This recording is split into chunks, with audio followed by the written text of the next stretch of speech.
instead of scissors. I have no idea what you mean by that. Really? Yeah, really. No, it's a silly analogy. I don't understand it. So I'm not a scientist. I'm just a producer here. You're talking about intellectual dishonesty earlier, and now you're. No. That's what you always fall back on, is that I'm not a scientist, but I'm going to give you. What do you mean always fall? I've said that twice. Look, I didn't get your analogy, so spell it out for me.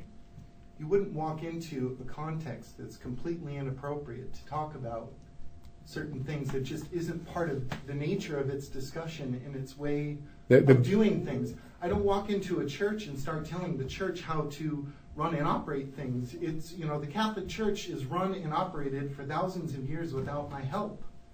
Right. I just honor the way of its traditions and its rites and its rituals, and I go with that. And it's something that works for me.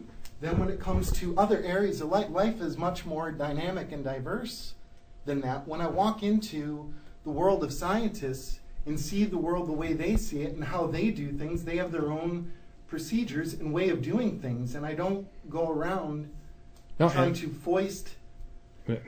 I hear what you're saying, and I see your point, and I don't think that's the case here. I think you've got scientists who are saying that this is the biggest question ever asked, and that there is reason to believe that you can approach this question using science and look for design.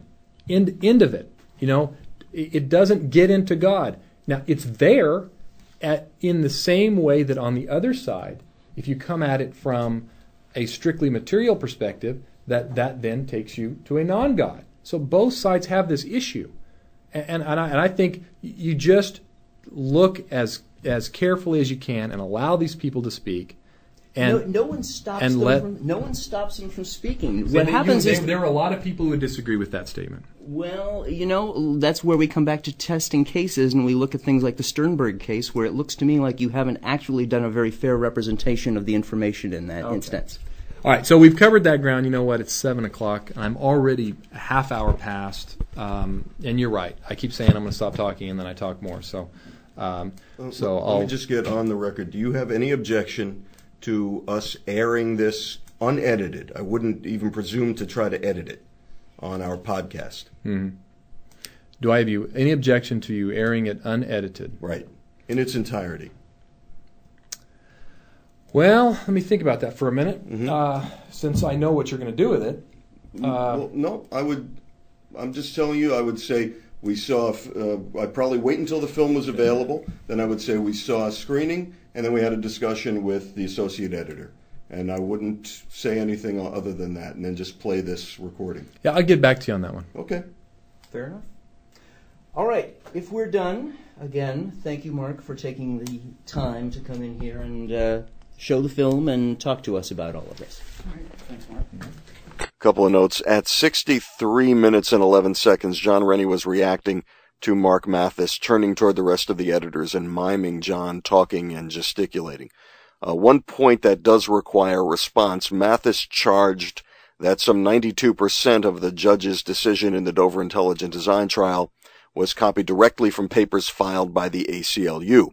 We said we would follow up and find out the truth. We did. In fact, Mathis was wrong in 3 ways. 1, even the Discovery Institute's own charge is that the judge copied 90.9% of ACLU material for one specific section in the judge's decision. 2nd, a correct statistical workup finds that the number is as low as 35%, depending on whether you include material filed that is not included in the decision and the length of word strings. But the most important point is one that I guessed at in the conversation. We spoke to actual legal experts who told us that when the sides in a trial file their facts, it is with the hope that they make the case strongly enough for the judge to incorporate their texts into the finding of facts section of the decision.